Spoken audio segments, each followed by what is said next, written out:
Greetings, friends, and welcome to Captain Samuel's Shalom and Salam. While I'm up here on Mount Solaris, a holy, sacred place to me, I'd like to share another book with you. And this is The Future is Peace by Aziz Abu Sarah and Maoz. I love this book. This is a non-fiction book from 2026, and it is about an Israeli and Palestinian who have put aside their trauma to work together for peace. So Maoz is the Israeli fellow, and in 2023 on October 7th during those Hamas attacks, his parents were killed and their house was burned to the ground. And Aziz, the Palestinian, as a boy his brother was tortured and murdered, and he also witnessed the displacement and torture and destruction of Palestinian communities and people. What brings them together is travel.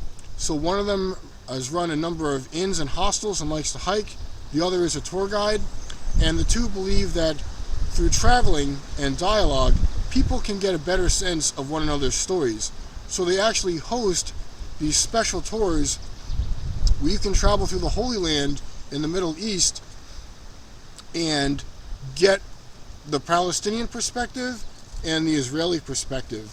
And they do that because they know if they were to seek vengeance on one another, it would just create more of a cycle of violence. Vengeance, vengeance, revenge, revenge, back and forth forever. And the two of them, God bless them, are putting an end to that cycle and run these tours. So instead of Aziz being, a member of Hamas, or Maoz joining the IDF and getting back at Israelis, they're not doing that. These two have made a choice to change the world for the better, and they run these tours for people that share both sides of the perspective in this to build peace. And the book is the narrative of their journey through the Holy Land. So it's 7 days, 7 destinations as they travel through the Holy Land, and they share the Israeli and Palestinian perspective honestly and compassionately. And they talk about what they specifically do as individuals to try to bridge that divide, to build trust, to build compassion. And what they share with beautiful courage is that war, violence, and revenge just keeps that cycle going. And it's in both of their best interests to stop this cycle of violence. What I especially appreciate about this is they acknowledge that peace efforts are often associated with flower power and hippies and feel-good, vibes. What they talk about is peace work is hard work. It takes courage. It takes commitment. It has a cost. And they do this work anyway. So I love this book, and they're absolutely right. As a combat veteran of the war in Iraq myself, having gotten in stupid fistfights in the barracks, having witnessed the two factions of Islam in Baghdad go back and forth, killing and destroying each other, they're correct. Violence begets violence, and the way out of this is with understanding and experiencing the world and compassion.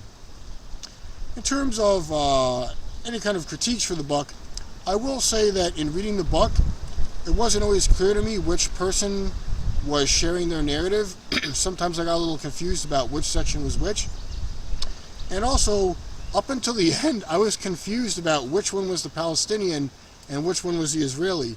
Now, maybe that was a good thing because it shows that there wasn't such a huge gulf between the two. But I learned about this book from watching an interview with these guys on The Daily Show with Jon Stewart.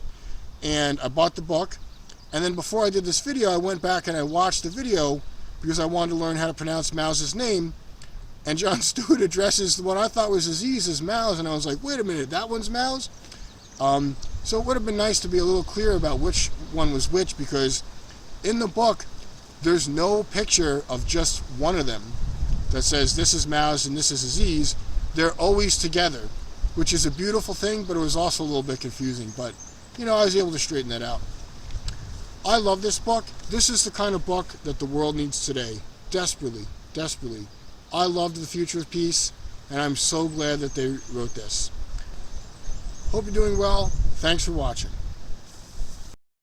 If you like your pro-peace, anti-war books to have aliens and robots and all kinds of science fiction fantasy wackiness, check out my books.